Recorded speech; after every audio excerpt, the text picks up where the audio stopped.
பெரியம்மா, ஏன் எல்லாரும் ஒரு மாதிரி இருக்காங்க?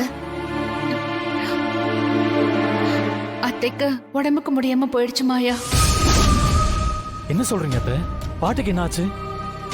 வீட்டை விட்டு போறத நினைச்சு ரொம்ப கவலையில அப்படியே மயக்கமாயி பேச்சு மூச்சு இல்லாம ஆயிட்டாங்க.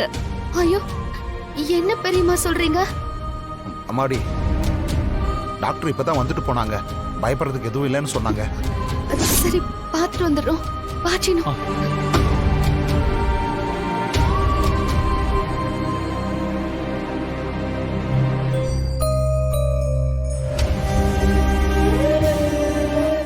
அம்மா, பாட்டி எப்படி இருக்காங்க? இவ்வளவு நேரம் அழுதுட்டே இருந்தாங்கடா, இப்பதான் தூங்குனாங்க. பாத்துக்கோங்க.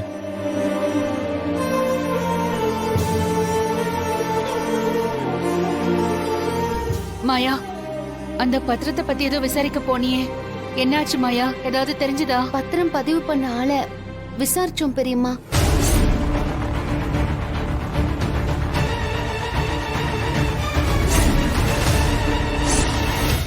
புவனேஸ்வரி டாக்குமெண்ட்டை மாத்தி வச்சு ஏமாத்திருக்கான்னு நல்லா தெரியுது. ஆனா அதை எப்படி நிரூபிக்கிறதுன்னு தான் தெரியல. நாளைக்கு வரைக்கும் தான் நமக்கு டைம் இருக்கு. காலையில அந்த புவனேஸ்வரி வீட்டு சாவியை வாங்குறதுக்கு வந்துருவா. இதுக்கு மேல என்ன பண்றது? சீனு, அம்மாவை நினைச்சாதாண்டா எனக்கு என்னமோ பயமா இருக்கு. அம்மா வீட்டை விட்டு வர மாட்டேன்னு சொல்லி அவங்க அப்படி அழறாங்க. அவங்களுக்கு ஏதாவது ஆயிடுமோன்னு எனக்கு ரொம்ப பயமா இருக்குப்பா. நம்ம எதுக்குமா இந்த வீட்டை விட்டு போகணும்? கண்டவங்க சொன்னா நம்ம போயிடணுமா? இது நம்ம வீடு மச்சான். நம்ம போக கூடாது மச்சான். ஆனது ஆகட்டும், நம்ம போலீஸ்ல போய் கம்ப்ளைண்ட் கொடுப்போம்.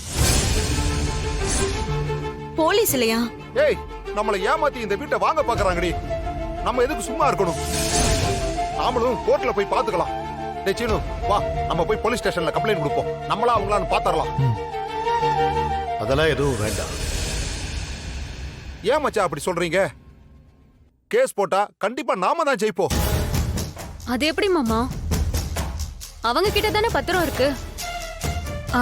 நம்ம பக்கம் அவ்வளோ எதுவும் ஸ்ட்ராங்கா இல்லையே. அதுக்காக நம்ம வீட்டை நாம விட்டு கொடுக்க முடியுமா? மச்சான் சொல்றது கேளுங்க மச்சான், கோர்ட்டுக்கு போய் பாத்தரலாம். மச்சான், என்ன பேசுறீங்க நீங்க? பஞ்சாயத்துல நான் வீட்டை கொடுக்கறேன்னு சொல்லிட்டேன்.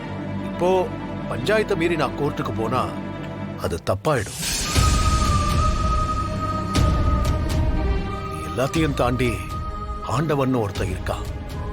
நியாயம் அநியாயம்லாம் அவனுக்கு தெரியும். உண்மைதான் கடைசியில ஜெயிக்கும். அப்போ திரும்ப அந்த வீடு நம்ம கைக்கு வரும்.